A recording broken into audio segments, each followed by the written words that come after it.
Representação à Academia Real das Ciências sobre a reforma da ortografia produced by Rita Farinha and the online distributed proofreading at http://www.pgdp.net. This file was produced from images generously made available by National Library of Portugal, Biblioteca Nacional de Portugal.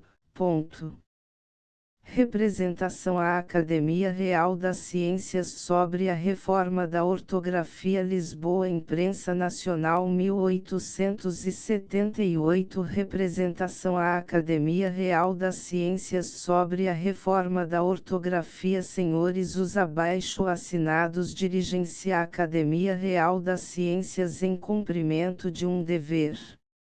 Numa reunião pública, celebrada nesta cidade em 23 do corrente, foram encarregados de, em comissão, pedir a essa Real Academia que ocorra uma necessidade que quase só de ela pode esperar satisfação, e vem desempenhar-se do honroso encargo. Parece-lhes ocioso aduzir argumentos para justificar o pedido. Não tendo a língua uma gramática e um dicionário que possam dizer-se oficiais, não havendo norma para a ortografia, nem para a pronúncia, e sendo isso o que se pede à Academia, deve considerar-se desnecessária qualquer justificação.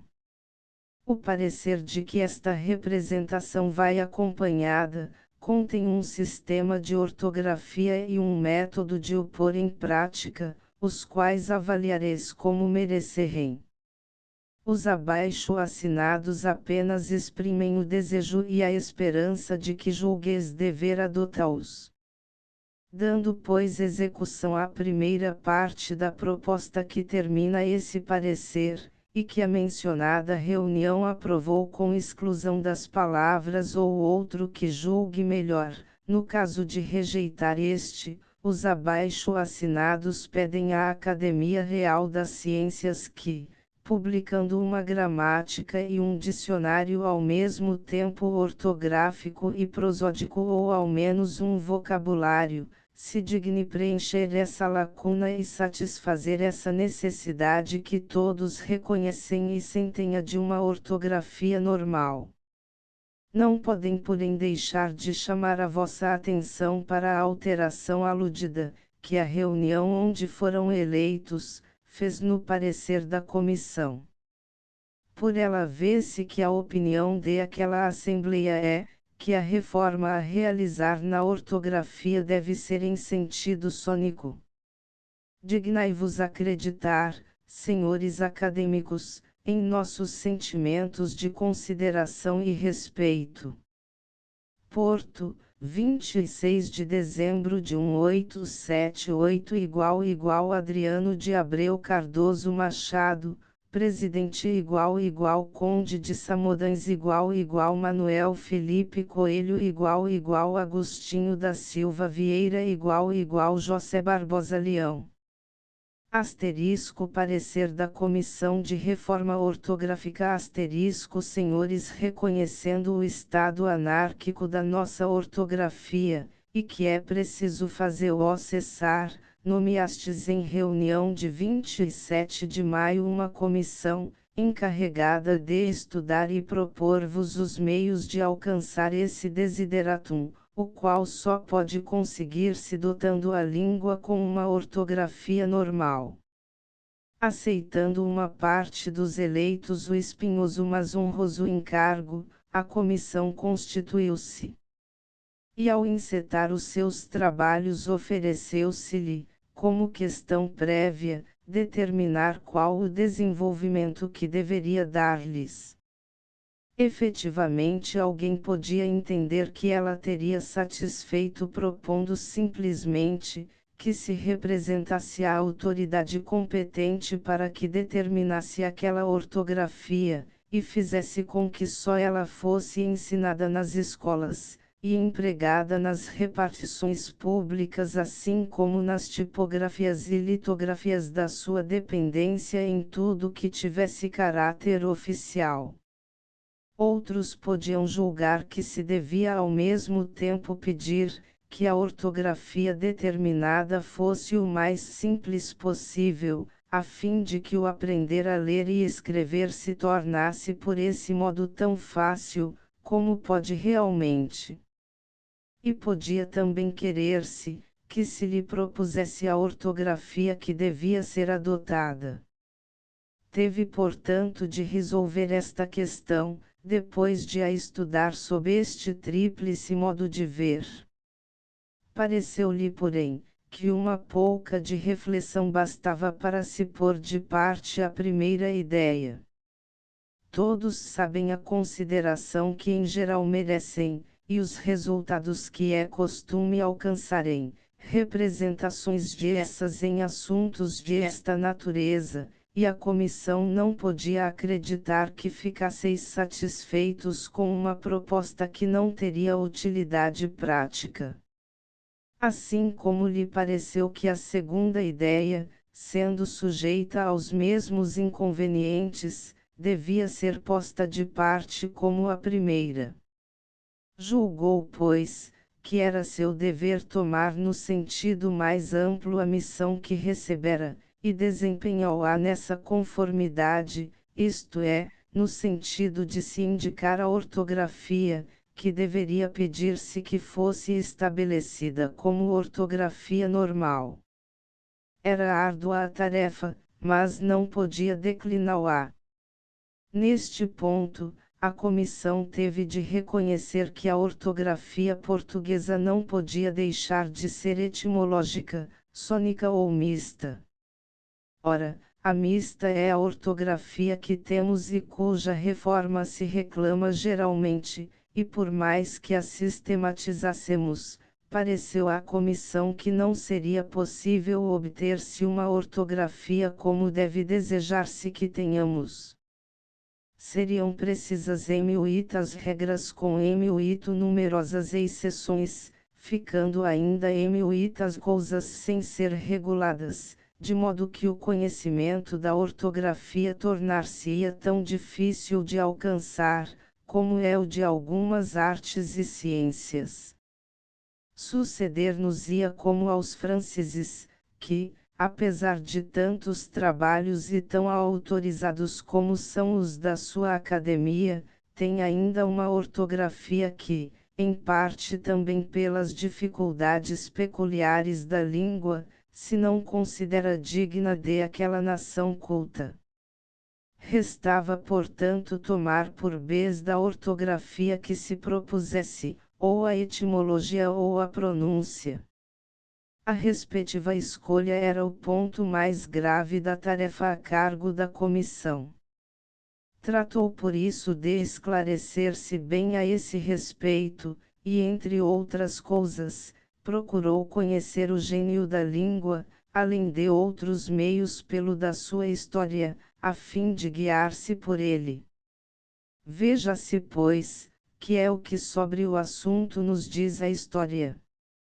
Asterisco, asterisco, asterisco, asterisco, asterisco. A história ensina que o português primitivo, a língua do berço da monarquia, entre Douro e Minho, a que falavam os senhores e homens de armas que ajudaram Afonso Henriques a fundar este reino, era uma mistura da linguagem rude dos aborígenes, mistura também, e do latim bárbaro das legiões romanas, mistura alterada com elementos introduzidos pelos conquistadores do norte, principalmente os suevos e visigodos, e também pelos sarracenos, e alterada ainda, depois de conquistado o sul, por motivo das relações com os seus habitantes já meio árabes e outros árabes verdadeiros, e, depois de estabelecida a capital em Lisboa, por causa da colonização vinda de Marrocos e do grande número de estrangeiros que concorriam ao seu porto,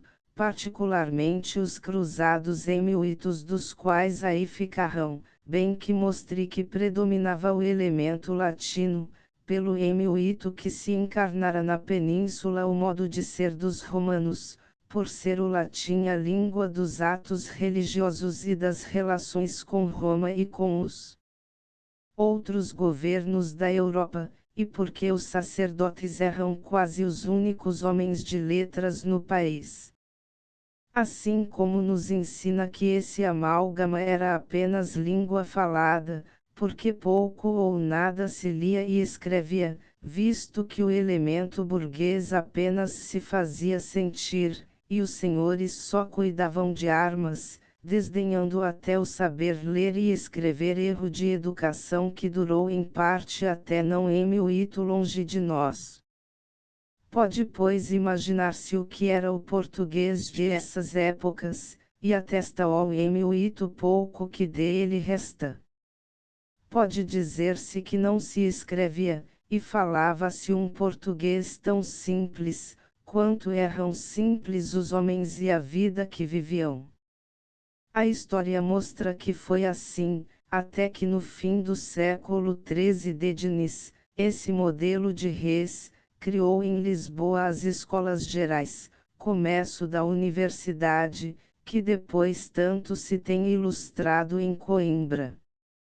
Mas mostra ao mesmo tempo, que isto não fez mais que aumentar o predomínio do latim, porque para as escolas gerais e depois para a universidade vieram vários professores estrangeiros, gente muito versada no latim que era a língua dos homens de letras, e vieram também os compêndios das universidades estrangeiras que eram todos em língua latina. E as escolas que Dédines e seus sucessores estabeleceram fora dele, eram ou de primeiras letras onde só se ensinava a ler e escrever, ou de gramática latina, sendo lá absolutamente desconhecida a gramática portuguesa, circunstâncias que somente cessaram no fim do segundo quartel do presente século. E as escolas gerais e a universidade criaram os homens de letras que, com o andar do tempo, fixaram a língua e lhe determinaram a ortografia, a qual, como era natural, aferiram pelo latim, dando lugar a Camões poder dizer, e na língua na qual quando imagina, com pouca corrupção crê que é latina. Se é que pode dizer-se que foi determinada uma ortografia, tendo cada clássico e cada lexicógrafo ortografado a seu modo. Contudo, a história ensina também, que a nação continuou a falar a sua língua, aceitando somente os aperfeiçoamentos que recebia a gramática, e modificando racionalmente a prosódia. Essa língua alatinada pela ortografia que se estabeleceu, ficou circunscrita aos impressos e à escritura dos eruditos, sendo apenas falada por alguém que queria afetar de seu ó. Enfim, ela ensina que por isso, apesar do latim continuar dominando como senhor, apesar da gramática latina continuar a ser a única professada oficialmente, limitados sempre os professores de instrução primária às chamadas primeiras letras, a linguagem falada foi sucessivamente ganhando vitória sobre vitória contra a linguagem escrita. O que se escrevia e imprimia em 1836, aí está para demonstrar como já se achava alterada a ortografia estabelecida nos séculos XV e XVI. E pela sua parte o presente mostra a todos, quão fecundo foi o impulso dado pelas leis sobre instrução publicadas nessa época recente, e qual o resultado de elas e de outras que vieram depois, principalmente as de 1844. Hoje temos nos liceus um curso muito desenvolvido de português, e em quase todas as escolas primárias se ensina alguma coisa de gramática portuguesa. Quanto à latina, de que em outro tempo havia uma cadeira quase em cada conselho, basta dizer que, fora dos licéus, os distritos de Leiria e Beja, por exemplo, têm cada um a sua, e o de Lisboa tem duas, e os dicionários apresentam provas irrecusáveis de quanto vai diminuído o respeito pela etimologia latina. Desde M8, finalmente, que o latim deixou de ser a língua das relações internacionais. Quando este ano o mundo católico acudiu ao Vaticano a celebrar o meio-centenário do venerável bispo de Imola, hoje assentado na cadeira de S. Pedro, foram bem raros os discursos e missivas em latim. Apenas de Roma vêm as nossas chancelarias diplomas nessa língua, mas que são dados ao público em português. Passaram de moda as apóstrofes e sentenças latinas, com que de antes se apimentavam entre nós os discursos e escritos, e até já os pregadores quase se limitam a dar em latim o tema dos sermões. De modo que, se ele não fora a língua dos ofícios davinosos e preparatório obrigado para os estudos superiores, teria já partilhado a sorte das línguas mortas, e véu-íamos em breve a par do grego, de que temos apenas 3 ou 4 cadeiras, que em muito poucos alunos frequentam, como o mostra esta cidade, onde no ano passado se matricularam 2, e este ano nenhum. Asterisco, asterisco, asterisco, asterisco, asterisco. Em vista, pois, de tudo isso que diz o passado e mostra o presente, a decisão da comissão achava-se determinada por si mesma. A influência do latim está êmil e decadente, e o português afirma nobre e desassombradamente a sua vitalidade e direito à plena emancipação. A nossa língua tem feito regularmente a sua evolução na pronúncia, constituindo-se aqui em completa independência, tentou-se por vezes torná-la também independente na escritura, e foi isto conseguido em parte pela própria força das coisas. Parecia, pois, não se poder deixar de realizá-la completamente, ao tratar-se de dar-lhe uma ortografia normal. Entendeu, portanto, a comissão, que chegara o momento de estabelecermos a plena independência da língua em matéria ortográfica, fazendo com o latim, o que os latinos fizeram com o grego. O latim recebeu intacto do grego, o que se julgou apropriado à sua índole e circunstâncias, o que o não era, mas se julgou apropriável, aceitou-se apropriando-o, o que se considerou inapropriável, rejeitou-se. É o caminho que já seguiram espanhóis e italianos, e que em França se tem instado e insta para que seja seguido, e não crê a comissão que possamos seguir outro. O gênio da língua portuguesa definiu-se já bem na sua evolução, língua do meio-dia, repugnam-lhe as asperezas que a acumulação de consoantes torna inerentes às línguas do norte, a pronúncia geral admite quase só as consoantes necessárias à articulação das vogais entre si. Esse gênio, pois, as circunstâncias atuais da língua, a conveniência de facilitar o seu ensino, as tendências da época, etc., tornam impossível o retrocesso, e forçoso adotar a pronúncia como base da ortografia.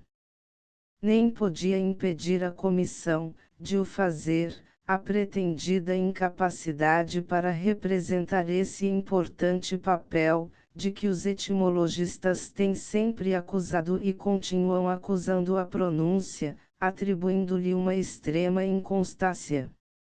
Neste mesmo momento acaba de publicar-se em Paris uma muito erudita obra, cujo autor, G. Bercheri, narrando-os em muito grandes e muitíssimo repetidos esforços que em França se têm feito constantemente para estabelecer a ortografia sônica, se apraz em repetir todas as objeções que se lhe têm oposto, e nela se diz que abandonada aos caprichos da pronúncia, a palavra é como um cavalo indócil sempre pronto a escapar-se, reclamando que para se assegurar a estabilidade da língua, aquela se conserve amarrada ao poste da etimologia. A comissão considera esta objeção sem valor. A pronúncia não é imutável, mas, se nós vemos entrar a miúdo palavras novas na língua, não vemos que se mude sensivelmente a pronúncia das que nela existem. E contra a mobilidade natural da pronúncia já se mostrou com a história na mão, que não é a etimologia barreira competente. Em muito mais forte barreira há de ser o dicionário, onde essa pronúncia seja determinada, assim como a ortografia, ele fixará uma e outra, ainda mais, ele concorrerá para a unificação da pronúncia, porque na escola normal se ensinará a pronúncia normal, e os professores ali habilitados irão derramá-la em todo o país. Se a academia, como assevera o autor citado, domina de tal modo aquela volúvel França, que a sua submissão é tão completa que ela faz passar por ignorante e sem educação literária todo aquele que comete uma falta contra a ortografia recomendada pelo dicionário, podemos ficar certos de que os nossos compatriotas, em muito dóceis, menos vários e pouco recalcitrantes, se sujeitarão sem relutácia e cumprirão fielmente as prescrições do dicionário que lhes derem. E não valem a seu ver, mais que os outros argumentos dos etimologistas, que a comissão, como era seu dever, examinou cuidadosa e conscienciosamente, entre os quais avulta o de se ficar inabilitado, adotada a ortografia sônica, para utilizar os tesouros de saber encerrados nos livros escritos em ortografia etimológica. Com isso, exclama o mesmo autor francês, ficaria sendo uma mentira o pensamento de Pascal que a humanidade é como um homem que, subsistindo sempre, aprenderia sempre ao passo que envelhecia. Em primeiro lugar, quase todos se limitam hoje a ler as variadas publicações da atualidade. São da atualidade quase todos ou todos os livros porque se estuda nas nossas escolas de todos os graus de ensino, e os que vão consultar os velhos habitadores das bibliotecas enfadam pouco os representantes da nossa literatura. Em segundo lugar, um passo mais, no caminho já tão trilhado da transformação da língua, não nos levava tão longe do estado presente que se não pudesse fazer o que hoje se faz.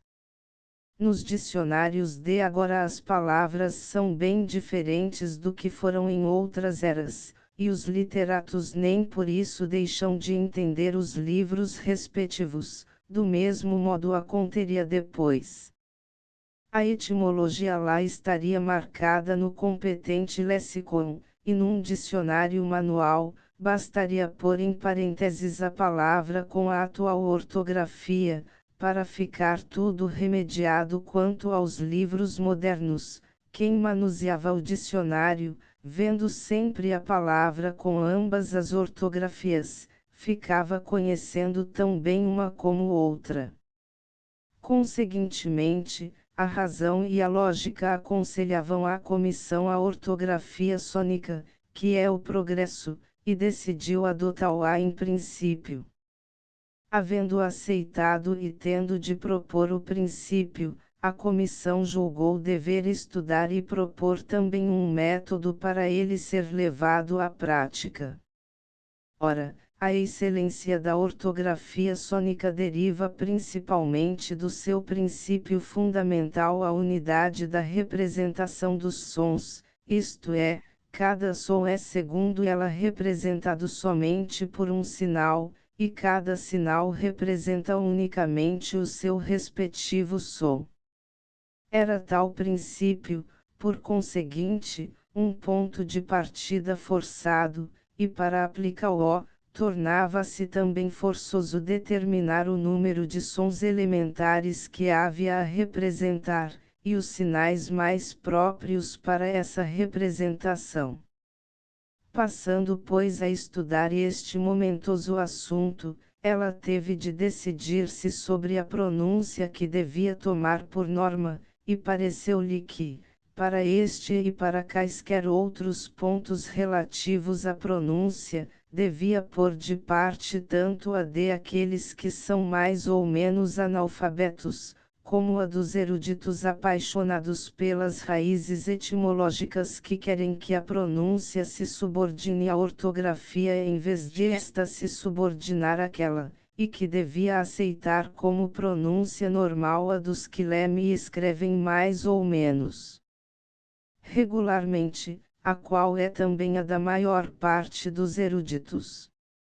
E do seu estudo, assim como do exame do nosso alfabeto, concluiu o seguinte: que os elementos da nossa prosódia são 10 sons vogais simples, isto é aberto, fixado e surdo e aberto, fixado e surdo e o aberto e fixado, os quais se fazem ouvir, o afixado na primeira sílaba digamos e os outros no fim das seguintes 9 palavras, olá cova, café mercevide, ali, cipó avô, tu. O som de o surdo é igual ao breve. Que de esses sons recebem a entoação nasal 5 a aberto, e o fixados, e, o, como se vê da primeira sílaba destas 5 palavras, lança, pente, tinta, ponte, mundo. Que temos 11 ditongos ou sons vogais compostos, isto é, ai, au, eu, aiu, oi, oi, eu, oi ou, do que dão exemplo as palavras, raiva Paulo, cordés arpel, feril, boia, ruivo, peito feudo, boi volga.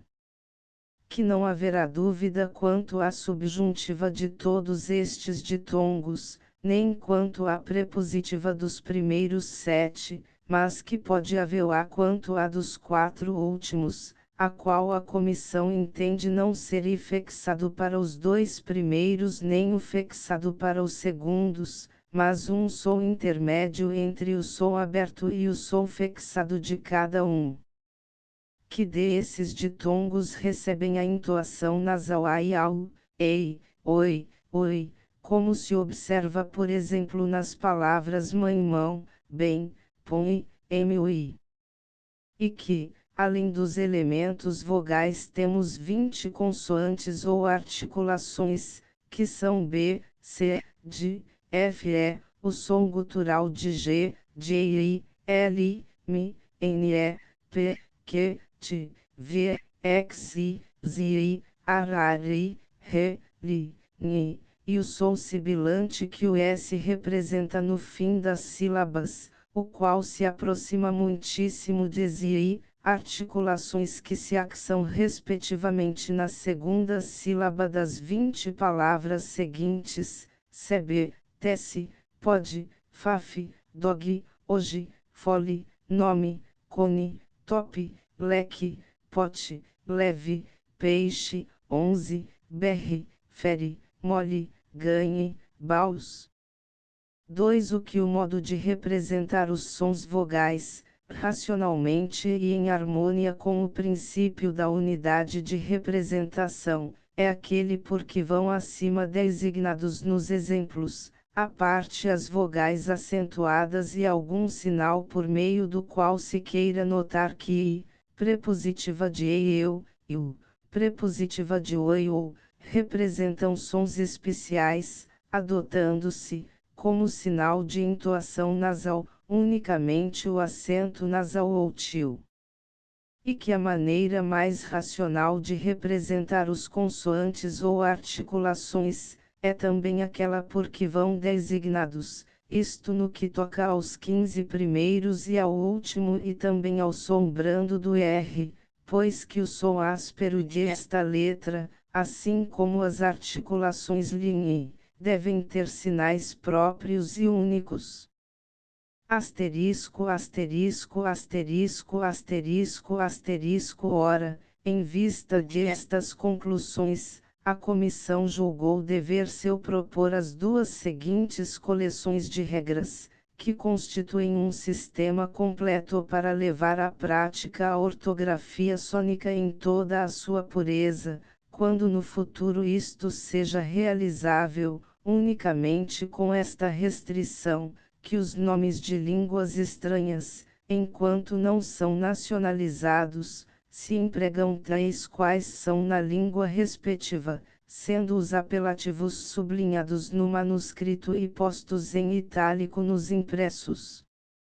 E adverte que coordenou as regras de cada uma, segundo a facilidade com que entende que as alterações que encerram, podem ser aceitas pelo público, isto é, em harmonia com o modo, pelo qual a reforma se poderá ir executando, que vai indicado no fim. Regras relativas a vogais. A não se emprega e a representar nos ditongos, emprega-se i, escrevendo por exemplo, pai navais a mais, mãe cães, dó herói, doste faróis, foi bois, pão e pões corações, azuis. 2. A não se emprega o a representar o nos ditongos orais, emprega-se o, escrevendo por exemplo, pau bacalhau, céu véu, meu Deus, viu feriu. 3. A não se emprega y a representar i, emprega-se i. 4. A não se emprega e a representar ei nos casos da terminação ea, que outros escrevem ea e também ea, nos de sexto texto, etc., e nos dias inicial em que é sílaba predominante ou seguido de csi, e também em ex-ministro, etc., emprega-se-ei, escrevendo por exemplo, correia plateia, destra sexto, êxito exceto excitareis ministro. 5. As vogais aí o abertos, que não são sílaba predominante da palavra, acentuam-se com acento grave, exemplo, acerca esquecer mordomo. 6. As vogais aí o abertos, bem como as vogais iu, acentuam-se com acento agudo, quando são a sílaba predominante, as vogais aí o fixados acentuam-se com acento circunflexo. Excetuam-se os casos seguintes: não se acentua a vogal em auel, exceto nas palavras esdrúxulas, e nas terminações ar ou el, em que é aberta, menos nos casos como VOPO com acento circunflexo LO fazeu a perdeu-os comeu-as, em que é fixada. Nos casos como a mal fazeu a perdeu-as, a mal eis-cel a perdeu a ia, poias, etc., é surda. 2. O não se acentua a vogal nas terminações a ela lirur, e nas terminações iaror, quando é fixada, exceto no verbo por. Acentua-se quando é aberta. É surda unicamente nas preposições per por. 3. O não se acentua o a dos ditongos a e ao nos monossílabos e na sílaba final, e na primeira sílaba, em palavras de duas, quando for surda a vogal da última, como em caixa caixas baixo baixos baile belas causa causas alto otos fraude fraudes. 4. O não se acentuam, em penúltima sílaba, as vogais nasaladas nem a aberto e o fixados nem iu, quando for surda a vogal da última, menos iu nos casos como saída faísca saúde balaustre reúne miúdo ruído e semelhantes, para evitar que se faça ditongo. 7. A não se emprega o depois de G e de que quando é nulo. 8. A não se emprega e a representarei nos casos de em, como em bem-aventurado, bendito, bem posta, em mar, sem saboria, tens, desdens, imagem, imagens, emprega-se em nasal. 9. A não se emprega o a representar o em ao nasal, emprega-se o, escrevendo por exemplo, mão sotão barão, amam amarram amarão. 10. A para representar os ditongos orais empregam-se caracteres próprios, formados das duas respectivas letras ligadas convenientemente. 11. A para representar os ditongos ai, au, ei, oi, ui nasais, empregam-se sinais próprios, formados das duas letras com o tio a abrangeu-as ambas. Dos ditongos ao ei haverá caráter longo e breve. O caráter longo terá um acento agudo a cortar o tio. 12. A não se emprega e a representar i, emprega-se i, escrevendo por exemplo, efeito enfermo irmida, estudo escavar, imposto exame, rédea codia óleo, passear esbofetear. 13. A não se emprega o a representar o, emprega-se o. 14. Ao som de o fixado será representado por este mesmo sinal, e criar-se-ão sinais privativos para representar a i o abertos e a i fixados. 15. A não se empregam mn como sinal de nasalidade, emprega-se somente o tio. Regras relativas a consoantes. 1. A não se dobra nenhuma consoante. 2. A não se empregam consoantes nulas, como são, o b insubstancial subtil, jab, jacó, etc. O c em acção factor, inspecção insecto, interdicção aflicto, etc. O g em augmento assignar, imigde ou inácio, etc.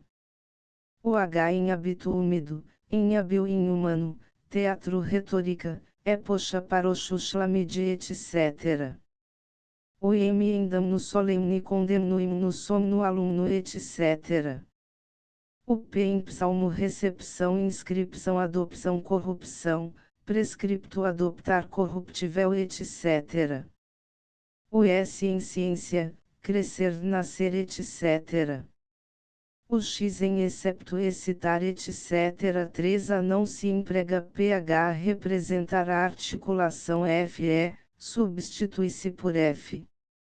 4. A não se emprega s a representar a articulação zi, substitui-se por z. 5. A não se emprega x a representar a articulação especial que s representa no fim das sílabas, como em duplex felix, misto sexto texto, excluir exposto, etc., substitui-se pelo s. 6. A não se emprega x a representar a articulação zi, como em exame exemplo excito, etc., substitui-se por z. 7. A não se emprega x a representar a articulação c, substitui-se por c, escrevendo por exemplo, máximo auxílio flexível, reflexão conexão, flexura reflexo flexura, etc. 8. A não se emprega z a representar a articulação especial de que fala a regra 5a, substitui-se por s.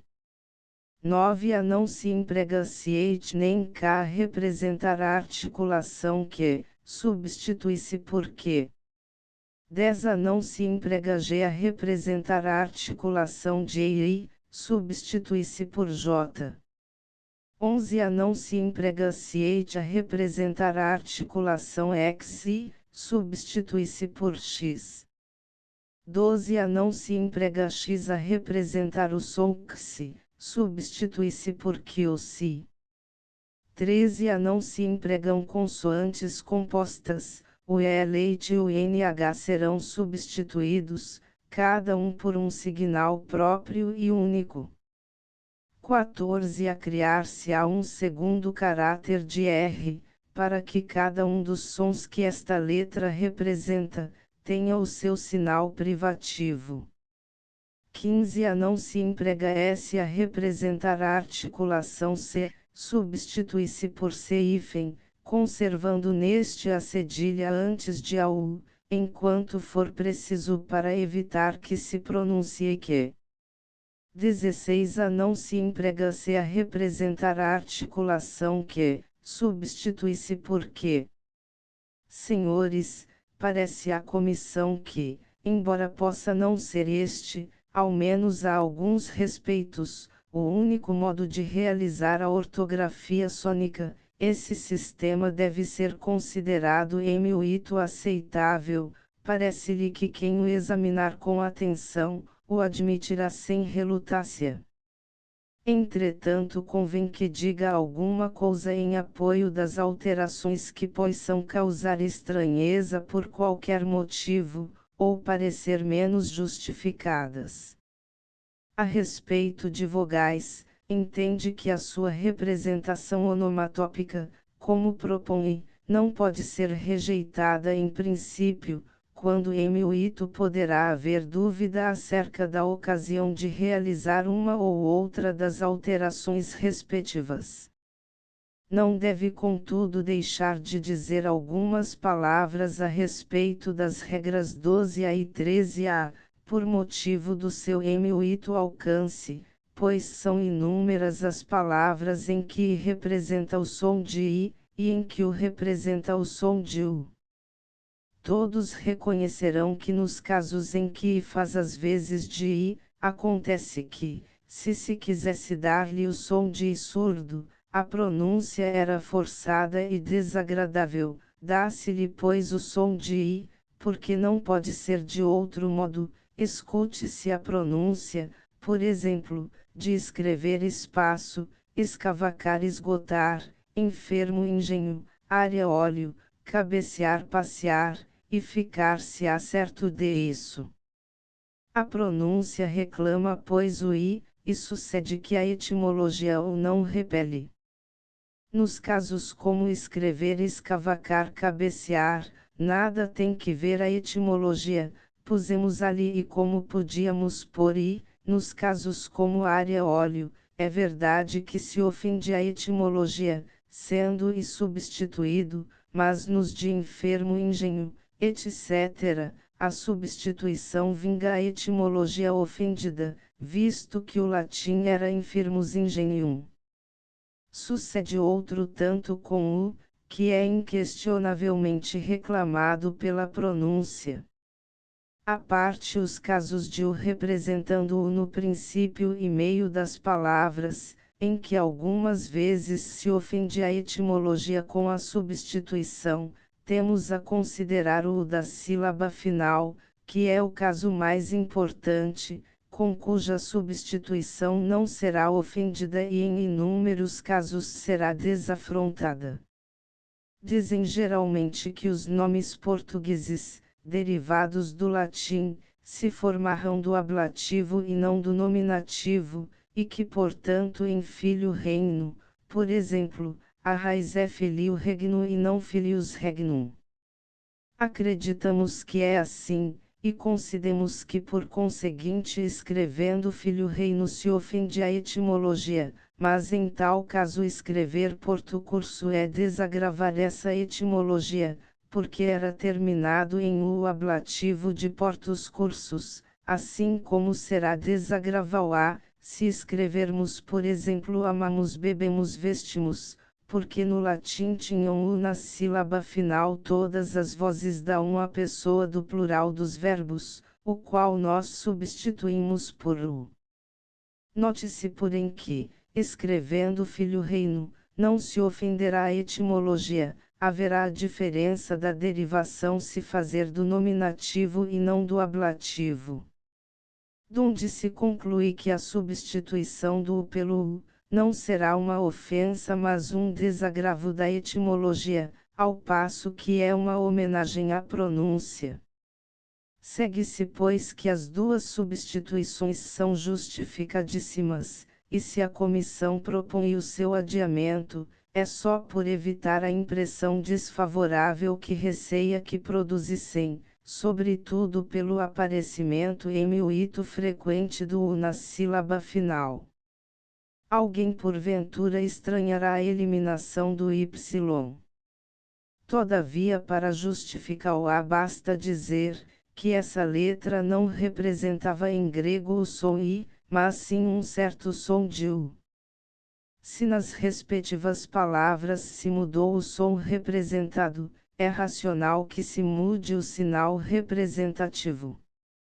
É em verdade singular, que se chame I grego e se use como I, o que era a letra U dos gregos. Quanto à acentuação, a comissão está quase certa de que as suas indicações não serão vistas sem alguma estranheza, porque, como os latinos não usavam dos acentos, entende alguém que também os não devemos admitir. Contudo, se eles foram proscritos do latim, os gregos empregaram-nos superabundantemente. Além dos acentos havia em grego os espíritos. É muitíssimo rara a palavra grega que não tenha acento em uma das três últimas sílabas, toda a vogal ou ditongo, porque principia uma palavra, tem algum dos espíritos. Nos ditongos põe-se o espírito e o acento sobre uma mesma vogal. Vê-se, portanto, que os gregos acentuaram tudo e que os latinos não acentuaram nada.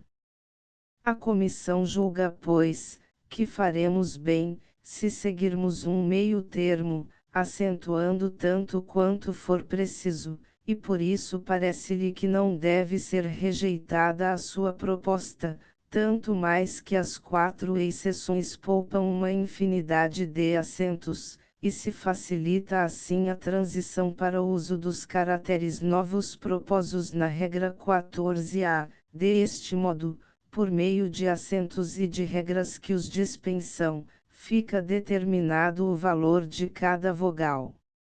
E com essa inovação bem simples desaparecerá uma grande dificuldade que os estrangeiros encontram ao aprender a nossa língua, e que aos mesmos nacionais é grande embaraço para aprender, e para ler corretamente. Asterisco, asterisco, asterisco, asterisco, asterisco, enfim, quanto ao número dos sons vogais, cumpre a comissão dizer o seguinte. Admitiu o som de afixado, por entender que o A predominante antes de MNNH tem esse som segundo a pronúncia mais geral, com exceção da terminação eimas do pretérito dos verbos em ar. O som aberto que muitos lhe dão, e que ele tem antes de todas as outras consoantes, é mais eufônico e mais belo, mas usa-se menos, e a opinião dos que dizem que esta e as outras vogais, naquele caso, têm todas som nasal menos e o abertos, não parece à comissão que possa nem deva ser aceita.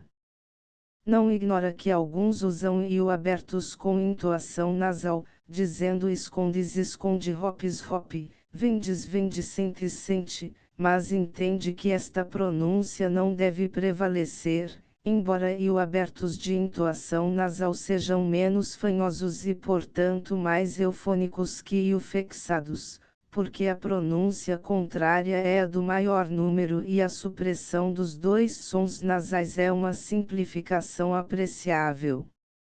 Sabe que há muito quem não queira admitir o ditongo ou, dizendo que nos casos respectivos o som vogal é o de o fixado, mas não crê que seja assim, pois acha notável e óbvia diferença de som nas primeiras sílabas de coro lobo e últimas de avô passo, por exemplo, e nas de couro louvo, lavou passou, no primeiro caso há som de o fixado, no segundo, de ditongo ou, muito mais eufônico e agradável que aquele.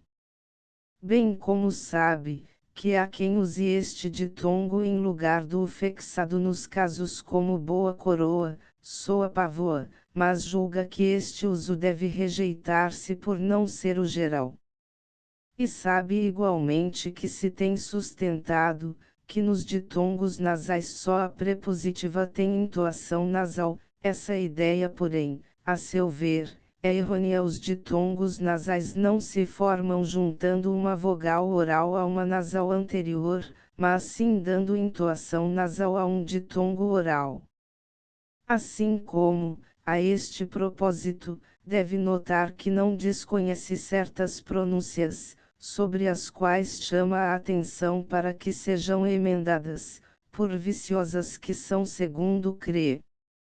Por um lado, alguém sustenta que predominante, antes de leite, tem som de afixado na pronúncia geral, e se diz, por exemplo, cansanhosanhabanha e não conselhoselhabelha, o que ela não considera aceitável, bem como sustenta que em todas as sílabas não acentuadas é o afixado, exceto nas finais em que é mudo. Por outro lado, há quem troque o i fixado por ei antes de jlh, dizendo por exemplo igreja telha lenha em vez de dizer igreja telha lenha. A comissão não pode crer que o primeiro a de batalha, por exemplo, seja diferente do último, ou que sejam diversos os últimos a de sáfara. E do mesmo modo, entende que não há motivo para que o i predominante, que pode ser fixado antes de todas as outras consoantes, o não possa ser antes de jlh em certos casos, e se pronuncie ei contra a pronúncia geral. E cumpre notar ainda outra pronúncia que fora bom corrigir, é a do ditongo ão nos nomes que hoje formam o plural em ões, e nas respectivas vozes dos verbos. Emílitos pronunciam bordão, tacão, timão, portão, amarão, etc., como se o ditongo fora ou nasalado. Ora, este ditongo é emílito menos eufônico e belo do que o outro, pelo que deve ser rejeitado, e assim o ditongo ão deve sempre pronunciar-se como se pronuncia em mão, irmão, tão, cão. A propósito de isto dirá também, que pensa ter ido conforme com a pronúncia geral, considerando que em ex inicial e não representa ei senão onde é sílaba predominante como em excito, ou onde ao x se segue csi como em exceto excitar, e no caso de ex-ministro, ex-deputado, etc. Provam-lhe a sua observação, as emílitas palavras onde o x já foi substituído, como isenção, estranho, espremer, etc., etc., e a opinião de gramáticos autorizados, que dizem que a pronúncia é exacerbar, exemplo, existir exórdio. Por último dirá, que o emprego do tio como único sinal de nasalidade, emílitissimo racional a todos os respeitos, não lhe parece que possa ser rejeitado, até porque se recomenda pelas facilidades que trará a leitura do manuscrito, vantagem que advirá igualmente da supressão do u e de mais letras nulas. Asterisco, asterisco, asterisco, asterisco, asterisco. Com relação a consoantes, a comissão julga que as reformas que propõe, são também de todo o ponto justificadas. A evolução por meio da qual se constituiu a língua como hoje a falamos, operou-se suprimindo e transformando por todos os modos e em todos os sentidos. Mostra isso uma infinidade de palavras, e Batadeu tão aprovou a estes poucos exemplos, de actius ou issus cretes fabaficus lupus lutum nunquam pluvia praida quinquaratio, enjalas bubucus coquinacibalum citis os germanus mespilum miseripustula sacelum sanari vagina vidir, apoteca auricula caveula invidia quiritari infundibulum. Fizemos acção gazil grade fava figo lobo lodo nunca chuva presa 5 razão anjo bifolco cozinha timbalisco de sua irmão nespera mexer bostela quepela sarar bainha. Ver adega orelha gaiola inveja gritar funil. Ora, Essa evolução está pela maior parte já também operada na escritura. As alterações propostas são o seu complemento, e constituirão os dois grandes progressos: a unidade da representação dos sons e a conformidade da linguagem escrita com a linguagem falada, reclamados pela necessidade de tornar fácil ao povo a aquisição da instrução que se quer que ele tenha, pois que com eles se aprenderia a ler em muitíssimo menos tempo do que hoje se gasta. E o pouco que resta fazer, está autorizado de um modo irrecusável pelo muito que se acha feito. Eilam de isso a reforma nesta parte também se não apresentará menos justificada a quem a quiser considerar nas diferentes hipóteses, como passa a mostrar-se a respeito das principais dentre elas. A comissão votou unanimemente a supressão das letras nulas, e julga que com razão o fez. Tais letras são motivo de grande confusão e portanto um grande embaraço, porque todas elas, em circunstâncias idênticas, umas vezes são nulas, outras não, menos as dobradas que o são sempre, sem ser possível dar regras que satisfaçam, para indicar quando o são ou deixam de ser. E tem unicamente valor etimológico, valor esse ilusório e sem importância, porque a etimologia não fica perdida com a sua supressão, como não se perdeu a de essas muito numerosas centenas de palavras cujas raízes se são alteradas, enquanto que os embaraços a que dão causa, são um mal muito grande e muito real e positivo. Por contemporizar com hábitos e suscetibilidades, pode aceitar-se o adiamento da supressão do nulo, visto poder dar-se regra certa que indique a sua nulidade, porque depois de que nenhuma outra razão pode motivar a sua conservação.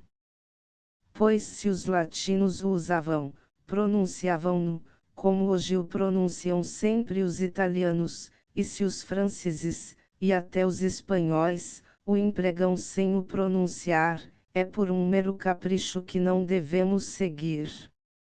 Por esse mesmo motivo a comissão lembrou-se de se adiar também a supressão do H inicial, mas por fim não lhe pareceu justificada essa resolução. Parece provado que o H, que nunca foi usado pelos gregos, era para os latinos simplesmente sinal de aspiração.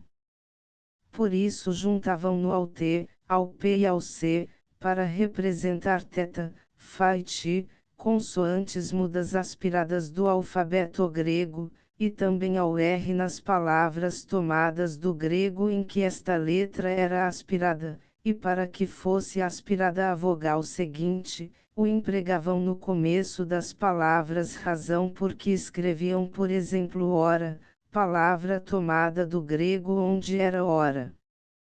E assim compreende-se que os franceses o empreguem no começo de aquelas palavras cuja primeira vogal aspirram, e ainda se compreende o seu emprego em espanhol, visto usar-se a aspiração respectiva em algumas províncias do reino vizinho, mas nós que não aspiramos nenhuma vogal inicial, é lógico que suprimamos esse inútil sinal de aspiração, evitando os embaraços que resultam do seu emprego. A comissão, a propósito da supressão do H no verbo haver, discutiu os inconvenientes da anfibologia produzida pelas homonímias, assim como discutiu a existência do H nas interjeições RE e AO, onde parece haver quem admite a aspiração. Ora, quanto à anfibologia, importa considerar que as homonímias que proviriam da reforma, são nada em comparação das que existem já na língua sem ninguém sentir os inconvenientes da suposta anfibologia de elas resultante, que na pronúncia não há meio de evitar esses inconvenientes, que alguém se apraz em recear, e que na escritura, melhor que na fala, indica o sentido, qual é a significação da palavra, se esta tem dupla ou múltipla, se por exemplo se escrever asa, eivias ávia, avião, ouve, em vez de reza, havias havia, avião, ouve, ninguém desconhecerá quando respectivamente se trata do verbo haver, ou da cres da preposição a com o artigo asa, do verbo aviar e do verbo ouvir. Enquanto as três interjeições, no caso de decidir-se que a aspiração, seria melhor indicar o a pondo na vogal o espírito áspero dos gregos uma vírgula às avessas, mas a comissão não vê razão porque a haia, nem lhe parece que haia com efeito, e tampouco julga conveniente haver o a, porque a sua aspereza tornaria a interjeição menos eufônica. Enfim, a respeito do fato da nulidade das letras, suscitarão-se dúvidas quanto ao x e ao s no meio das palavras. Porém, um exame refletido mostra que só em pronúncia afetada se faz ouvir o som sibilante que essas letras representariam nas palavras respectivas, e que essa pronúncia é forçada e torna a palavra mais áspera, sendo por isso menos conforme ao gênio da língua. E o fato do S se não achar em documentos das primeiras eras da língua, e em livros de épocas menos remotas, de Camões, Frei Luís de Souza, J. Freire de Andrade, Padre Vieira, etc., e de não se empregar hoje mesmo em várias de aquelas palavras, é prova de que essa letra tem sido e é nula na pronúncia geral. No que toca à substituição de letras a fim de se chegar à unidade de representação das consoantes, cumpre à comissão notar que, sendo ela reclamada pelo princípio fundamental da ortografia sônica, é ao mesmo tempo exigida pela necessidade de remover os obstáculos que a representação múltipla oferece aos que aprendem o português. Os dois sons de C de G e de R, os 3 de S e os 5 de X, são um martírio para professores e alunos de instrução primária. E não há razão para que continuemos a suportar essas dificuldades. Com efeito, tendo o J que é sinal onomatópico da articulação de e I, porque não havemos de empregar sempre esse sinal a representar esta articulação. Tendo da mesma sorte o Z, sinal onomatópico de ZI, não diz também a razão que representemos sempre esta articulação por aquele sinal. Dando nós ao seu um nome que é onomatópico da articulação C, e empregando-o só por exceção a representar o A, ao passo que o empregamos a representar a articulação que no maior número dos casos tendo também para esta um sinal onomatópico, não haverá nisto um duplo absurdo. E a anomalia dos 5 sons do X é também injustificável. Os gregos tinham esta letra, a que atribuíam uma só representação, os latinos adotaram-na, e representavam com ela a mesma articulação que os gregos.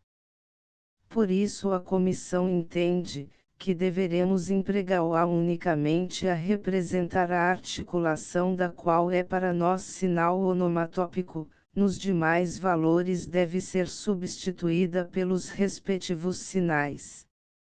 E o mesmo julga a respeito do C, assim como julga que a boa razão manda que S fique representando somente o seu som sibilante, que hoje representa talvez 99 vezes sobre 100. A todas estas substituições só se pode objetar com a razão etimológica, mas ela não resiste a um exame refletido. A comissão aprecia a etimologia no que vale, não pode porém esquecer o que reclamam outras considerações, à frente das quais está a incalculável vantagem das extraordinárias facilidades que de aquelas substituições advirão a quem aprende o português. Eilamde isso a etimologia não fica perdida, e como já foi indicado, o que se tem a fazer, é nada em comparação do que já se fez. Olhe-se para a série de exemplos das alterações operadas, que acima se apresentou, e ficar-se-á convencido de que as substituições que se propõe e é preciso realizar, são uma simples imitação. Quanto à criação de um caráter privativo para um dos sons de R, e à representação de Li, assim como de Nhi, por um caráter único, parece-lhe que por si mesmas se justificam, e mais justificada ainda se deverá julgar a criação dos novos caracteres para as vogais acentuadas, bem como julga irrecusável a vantagem, que os que aprendem a ler, acharão em serrenhos ditongos representados por caracteres especiais. E do mesmo modo lhe parece, que dispensa justificação a eliminação do pH, assim como a do CH em qualquer das suas duas representações, onde nada justifica o seu emprego, atentos os embaraços que ele produz. Asterisco, asterisco, asterisco, asterisco, asterisco. Finalmente a comissão, depois da exposição e demonstração feitas, julga dever acrescentar que, ao exemplo que nos deram espanhóis e italianos, para a reforma que propõe, se junta outro vindo de mais alto e de mais longe. Todas as considerações levam a crer, que a formosa língua da tão celebrada Grécia Antiga tinha ortografia sônica. A prosódia grega contava 7 elementos vogais e 17 consoantes, e a sua ortografia 24 caracteres, um para cada um desses elementos privativamente, e com os acentos e espíritos sobre os caracteres. Indicavam-se as variações de quantidade e de tom, se dobravam letras, era certamente porque a pronúncia das letras dobradas diferia das singelas, como acontece em italiano. Nem outra coisa se devia esperar de essa tão douta nação, por isso que a unidade de representação dos sons era consequência lógica da substituição da escritura simbólica pela escritura alfabética, razão esta pela qual pode bem aceitar-se a opinião de aqueles que pensam, que tinha também ortografia sônica o sânscrito, o qual tanto está chamando a atenção dos filólogos. Espera, pois, que se lhe não leve a mal ter-se também inspirado em exemplo semelhante. Asterisco, asterisco, asterisco, asterisco, asterisco. Senhores, pelo que se deixa dito, parece manifesto que a ortografia sônica nos é imposta por todas as considerações, ao tratar-se de dotar a língua com uma ortografia normal. Mas, se à comissão isto parece fora de toda a dúvida, ela, como está já indicado e deixa compreender ao próprio plano acima transcrito, reconhece ao mesmo tempo que a sua execução não pode ser operada imediatamente por completo. O hábito é uma segunda natureza, cujas leis é preciso respeitar, adquire-se pouco a pouco, e é muito difícil perder-se de golpe. O respeito, pois, pelos hábitos, torna indispensável levar a reforma à prática passo a passo, mas a comissão entende que o primeiro passo pode ser largo. E determinar esse passo foi ponto difícil da sua tarefa, porque não queria ficar atrás do possível, mas também não queria ir além do realizável sem repugnância, querendo sobretudo não deixar de remover, quanto ser pudesse, as dificuldades que a ortografia usual opõe ao adiantamento dos alunos de instrução primária, e facilitar assim, o mais possível, aos portugueses aprender a ler e escrever, e aos estrangeiros aprender a língua portuguesa.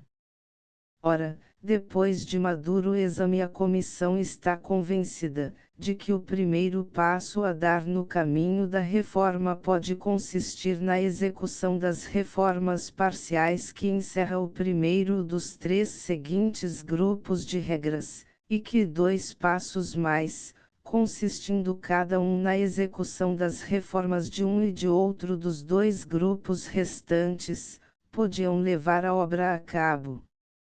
O grupo as primeiras 6 regras relativas a vogais. As primeiras 12 regras relativas a consoantes. As seguintes regras de caráter provisório, a quando o, precedido de G ou de Q e seguido de I ou de I, se pronuncia, põe-se-lhe o trema, o. 2. A articulação que é representada por C antes de consoante, antes de A, de U, e de U seguido de consoante, e antes do ditongo UI. Na representação de que se virão a aparecer 2 CC, mas ambos têm valor. 3. A dobra-se o R, sempre que entre vogais representa o seu som áspero. 4. A dobra-se o S entre vogais, enquanto for preciso para evitar que se pronuncie ZI. 2. O grupo as regras de N 7 a 12 inclusive, relativas a vogais. As regras N 13 e 14, relativas a consoantes. 3. O grupo as restantes 3 regras relativas a vogais. As restantes 2 regras relativas a consoantes. Asterisco, asterisco, asterisco, asterisco, asterisco. Dado aquele primeiro passo, teríamos já a melhor, ou pelo menos uma das melhores ortografias da atualidade, o que podereis verificar por meio deste mesmo parecer, que, para poderdes decidir com verdadeiro conhecimento de causa, a comissão julgou dever imprimir com essa ortografia. Dado que seja este último, poderíamos dizer que tínhamos uma ortografia perfeita, quanto a perfeição é possível em coisas humanas. Mas tal reforma é um cometimento muito difícil. Só pode abalançar-se a ele, confiando no resultado, quem tenha para isso a autoridade moral suficiente, como é a Academia das Ciências, a não ser que a imprensa periódica empreende-se a sua execução. Por isso a comissão entende ter se desempenhado da missão que lhe incumbistes, e ter cumprido conscienciosamente o seu dever, propondo-vos, senhores, o que se represente à Academia Real das Ciências, pedindo que ela adote a língua com uma ortografia normal, adotando o sistema proposto, ou outro que julgue melhor, no caso de rejeitar este, e que publique uma gramática, e bem assim o vocabulário competente se não publicar em breve o dicionário. 2. O que se nomeie uma comissão, a qual redija e dirija a representação à Academia, e empregue os meios diretos e indiretos ao seu alcance para que esta a tome em consideração como merece. Porto, 11 de dezembro de 1877 igual Adriano de Abreu Cardoso Machado, com declarações, Presidente igual Conde de Samodães igual Manuel Felipe Coelho igual Manuel Maria da Costa Leite igual Agostinho da Silva Vieira igual Francisco de Faro Oliveira igual Delfim Maria de Oliveira Maia, com declarações, igual Eduardo Augusto Falcão, com declarações, igual José Barbosa Leão, relator. Asterisco, asterisco, asterisco, End of the Project Gutenberg e-book Representação à Academia Real das Ciências sobre a Reforma da Ortografia asterisco, asterisco, asterisco, Update de Editions will replace the previous one, the old editions will be renamed. Creating the works from print editions not protected by US copyright law means that no one owns a United States copyright in these works, so the foundation, and you, can copy and distribute it in the United States without permission and without paying copyright royalties. Special rules set forth in the general terms of use part of this license, apply to copying and distributing Project Gutenberg trademark electronic works to protect the Project Gutenberg trademark concept and trademark. Project Gutenberg is a registered trademark, and may not be used if you charge for an e-book, except by following the terms of the trademark license, including paying royalties for use of the Project Gutenberg trademark. If you do not charge anything for copies of this e-book, complying with the trademark license is very easy. You may use this e-book for nearly any purpose such as creation of derivative works, reports, performances and research. Project Gutenberg e-books may be modified and printed and given away. You may do practically anything in the United States with e-books not protected by US copyright law. Redistribution is subject to the trademark license, especially commercial redistribution. Start, full license. The full Project Gutenberg license please read this before you distribute or use this work to protect the Project Gutenberg trademark mission of promoting the free distribution of electronic works, by use or distributing this work, or any other work associated in any way with the phrase Project Gutenberg, you agree to comply with all the terms of the full Project Gutenberg trademark license available with this file or online at www.gutenberg.org/license. Section 1. General Terms of Use and Redistributing Project Gutenberg Trademark Electronic Works 1. By reading or use any part of this Project Gutenberg Trademark Electronic Work, you indicate that you have read, understand, agree to and accept all the terms of this license and intellectual property, trademark/copyright, agreement. If you do not agree to abide by all the terms of this agreement, you must cease use and return or destroy all copies of Project Gutenberg trademark electronic works in your possession. If you pay the fee for obtaining a copy of your access to a Project Gutenberg trademark electronic work and you do not agree to be bound by the terms of this agreement, you may obtain a refund from the person or entity to whom you paid the fee set forth in paragraph 1.8. 1.b Project Gutenberg is a registered trademark. It may only be used on or associated in any way with an electronic work by people who agree to be bound by the terms of this agreement. There are a few fees that you can do with most Project Gutenberg trademark electronic works even without complying with the full terms of this agreement. See paragraph 1.c below. There are a lot of things you can do with Project Gutenberg trademark electronic works if you follow the terms of this agreement and help preserve free future access to Project Gutenberg trademark electronic works.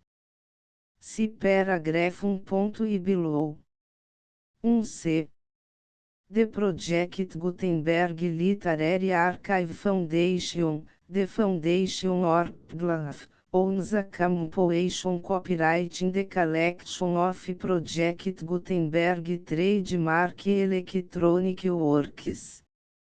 Nearly all the individual works in the collection are in the public domain in the United States. If individual works are not protected by copyright law in the United States and you are located in the United States, we do not claim a right to prevent you from copying, distributing, performing, displaying or creating derivative works based on the work as long as all references to Project Gutenberg are removed. Of course, we hope that you will support the Project Gutenberg trademark mission of promoting free access to electronic works by freely sharing Project Gutenberg trademark works in compliance with the terms of this agreement for keep the Project Gutenberg trademark name associated with the work. You can easily comply with the terms of this agreement by keep this work in the same format with its attached full Project Gutenberg trademark license when you share it without charge with others. 1.d. The copyright laws of the place where you are located also govern what you can do with this work. Copyright laws in most countries are in a constant state of change.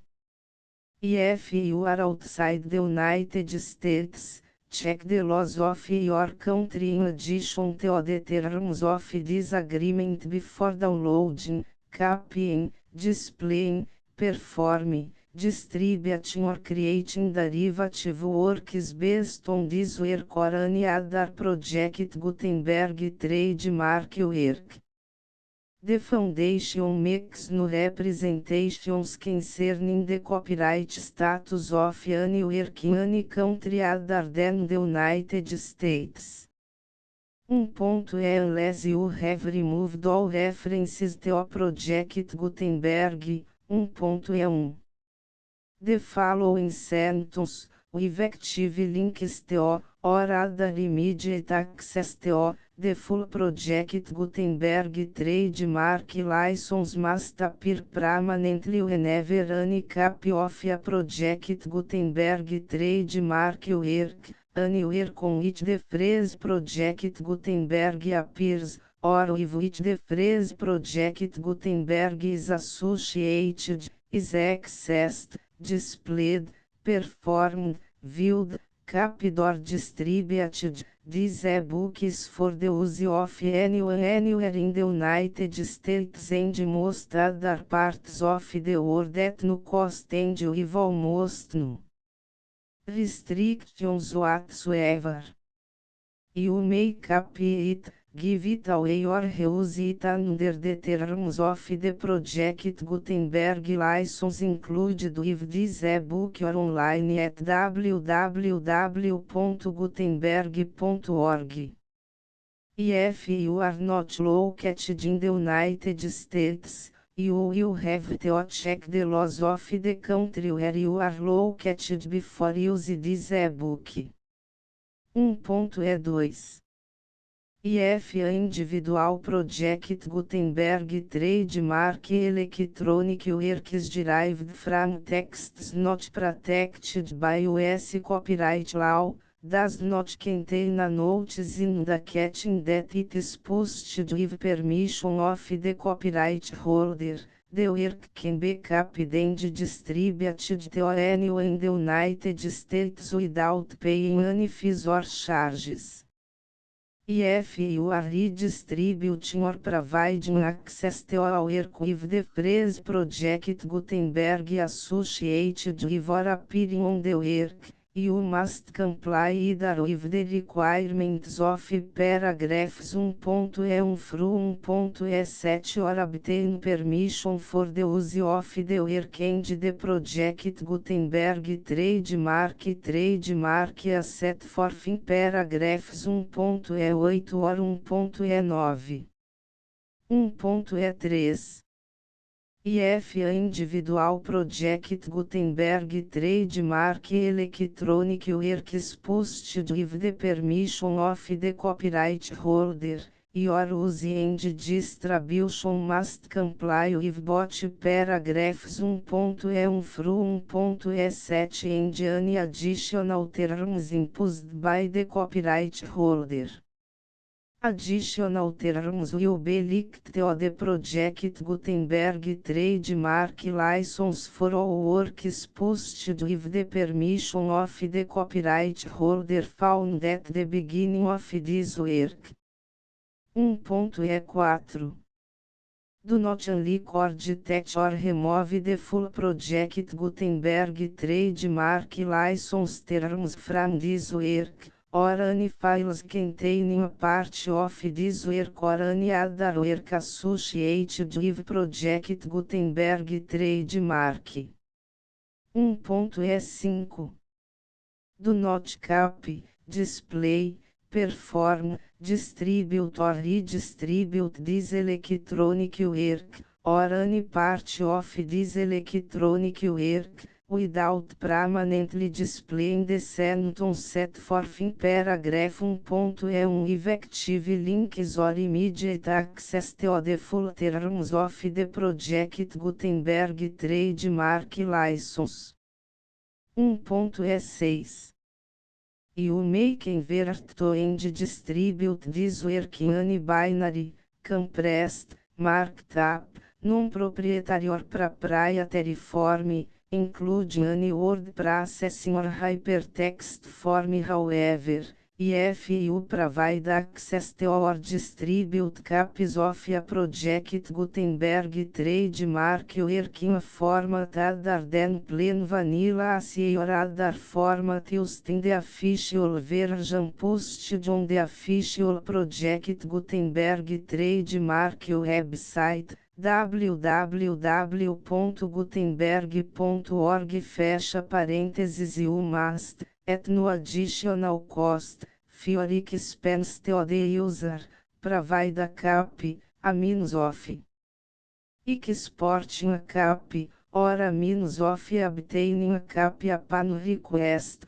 of the work in its original plain vanilla ASCII or other form. Any alternate format must include the full Project Gutenberg trademark license as specified in paragraph 1.E1. 1.E7 Do not charge a fee for access to, viewing, displaying, performing, copying or distributing any Project Gutenberg trademark works unless you comply with paragraph 1.E8 or 1.E9. 1.E8 You may charge a reasonable fee for copies of your providing access to or distributing Project Gutenberg trademark electronic works provided that item you pay a royalty fee of 20% of the gross profits you derive from the use of Project Gutenberg trademark works calculated use the method you already use to calculate your applicable taxes. The fees owed to the owner of the Project Gutenberg trademark, but he has agreed to donate royalties under this paragraph to the Project Gutenberg Literary Archive Foundation. Royalty payments must be paid within 60 days following each date on which you prepare, or are legally required to prepare your periodic tax returns.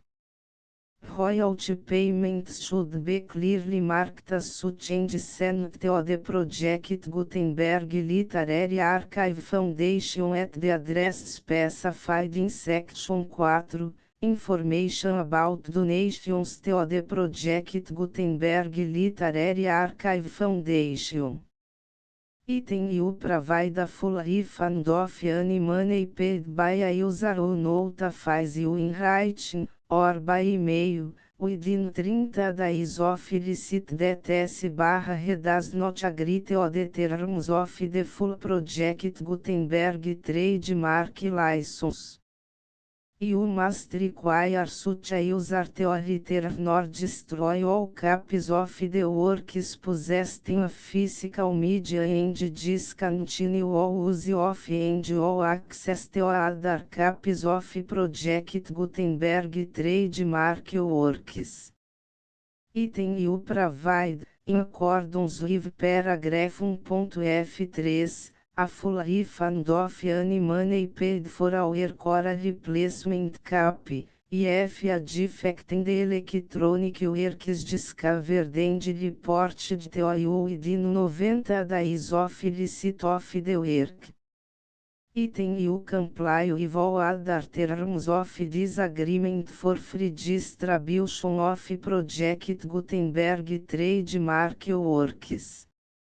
1.E9 If you wish to charge of your distribute a Project Gutenberg trademark electronic work or group of works on different terms than are set forth in this agreement, you must obtain permission in writing from the Project Gutenberg Literary Archive Foundation, the manager of the Project Gutenberg trademark.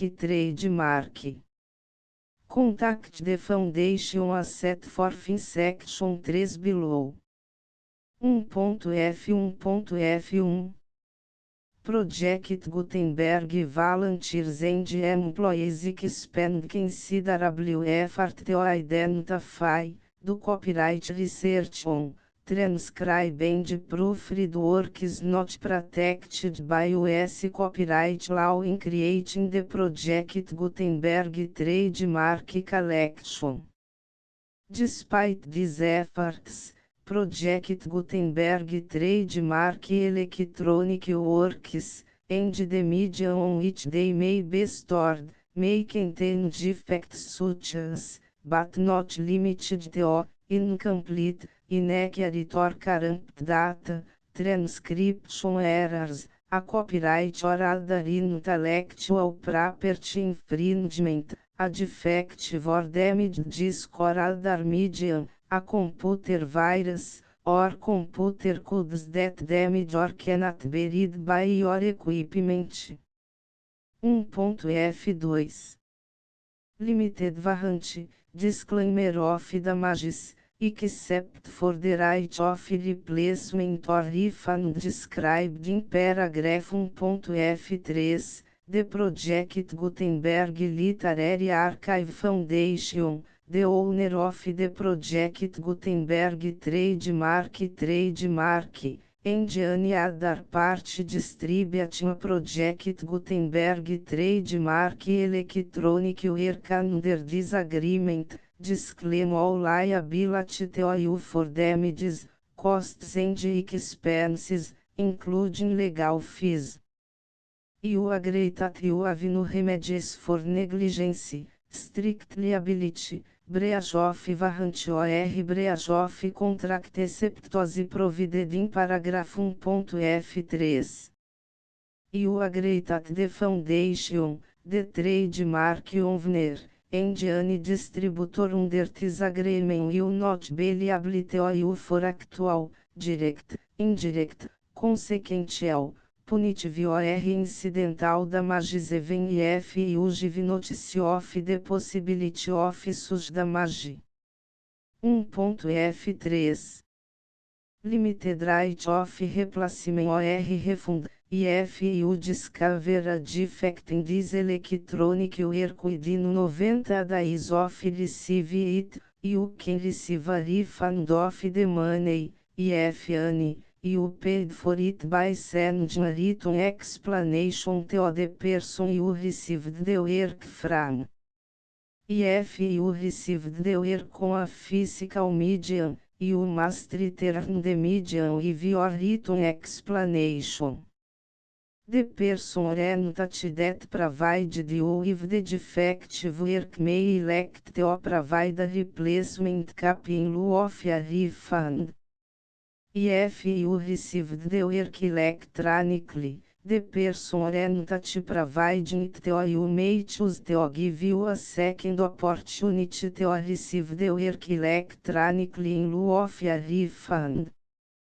If the second cap is also defective, you may demand a refund in writing without further opportunities to fix the problem. 1.F4 Except for the limited right of replacement or refund set forth in paragraph 1.F3, this work is provided to you as with no other warranties of any kind, express or implied, including but not limited to warranties of merchantability or fitness for any purpose.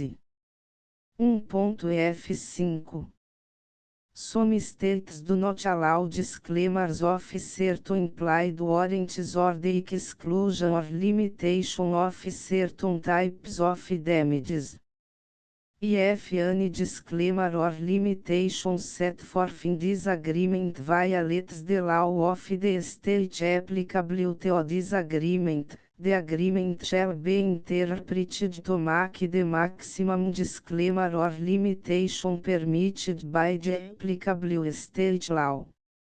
The invalidity or unenforceability of any provision of this agreement shall not void the remaining provisions.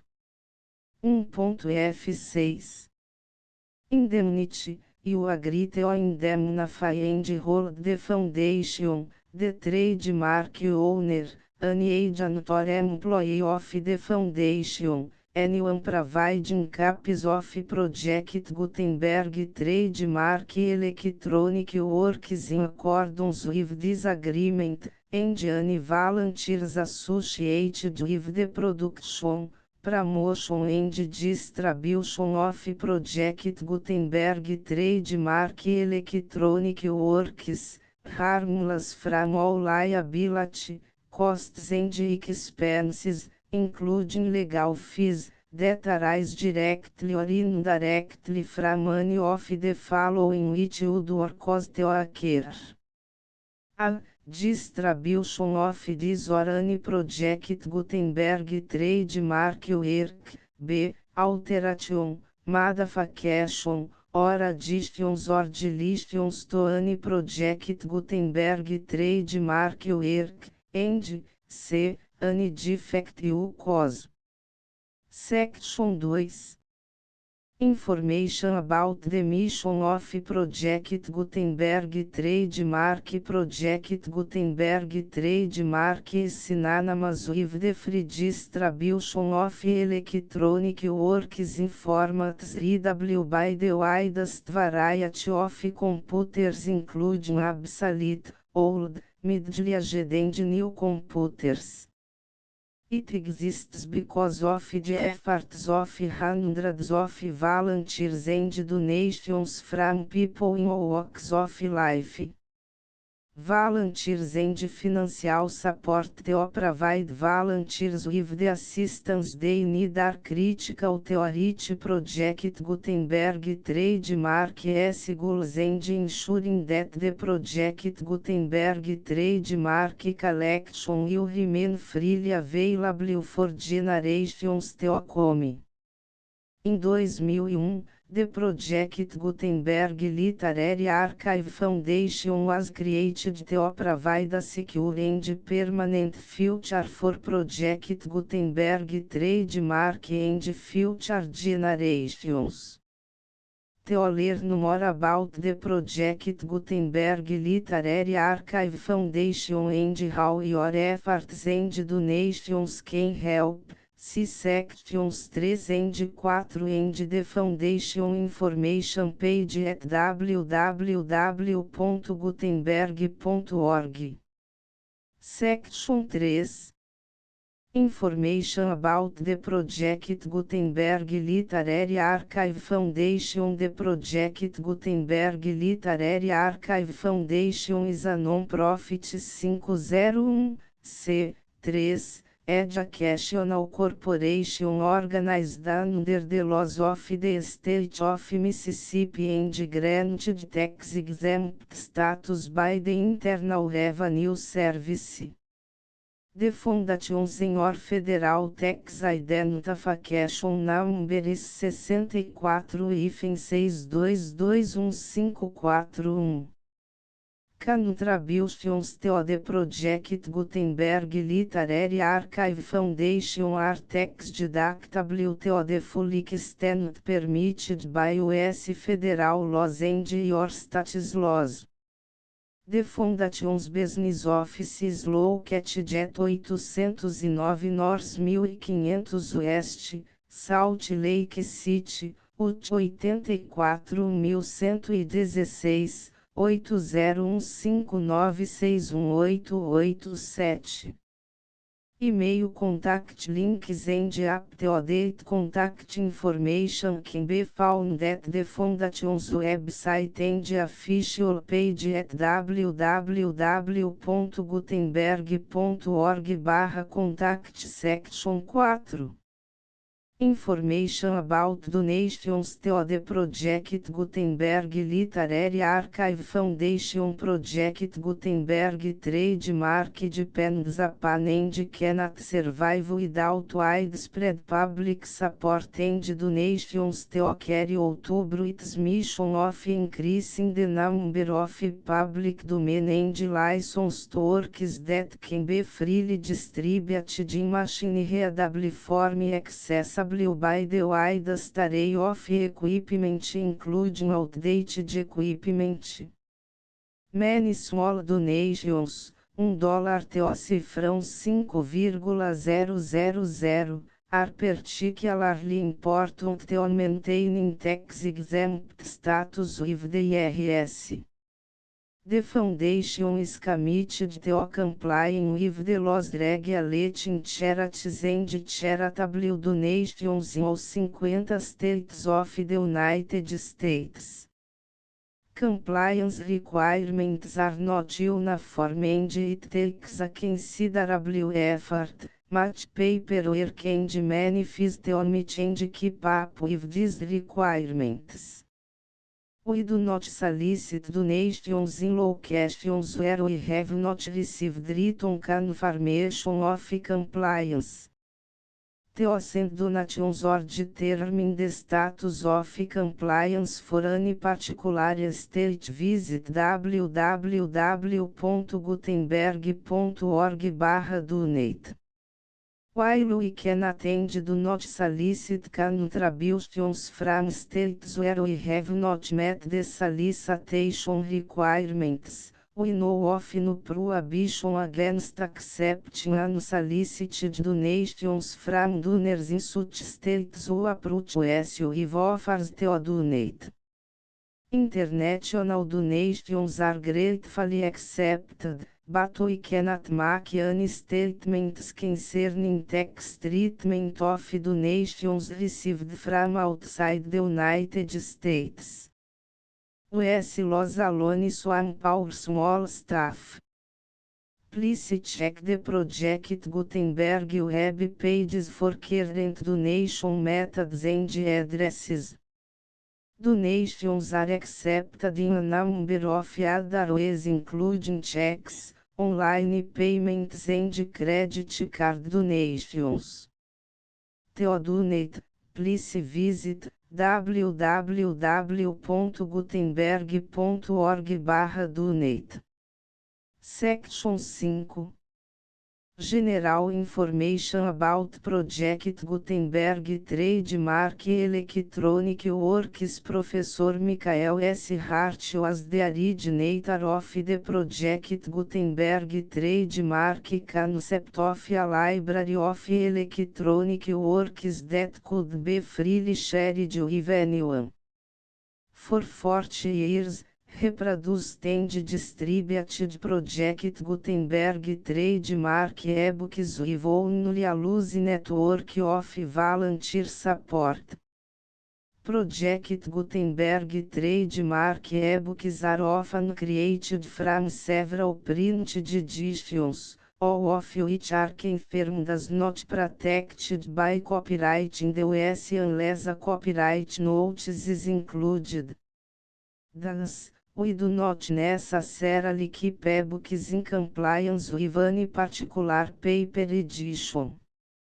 Most people start at our website, which has the main page search facility, www.gutenberg.org.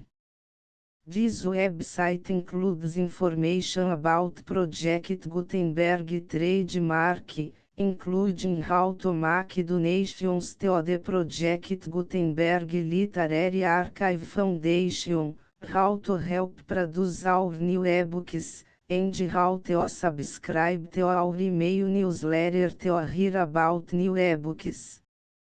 Representação à Academia Real das Ciências sobre a Reforma da Ortografia. Representação à Academia Real das Ciências sobre a Reforma da Ortografia. The Full Project Gutenberg License.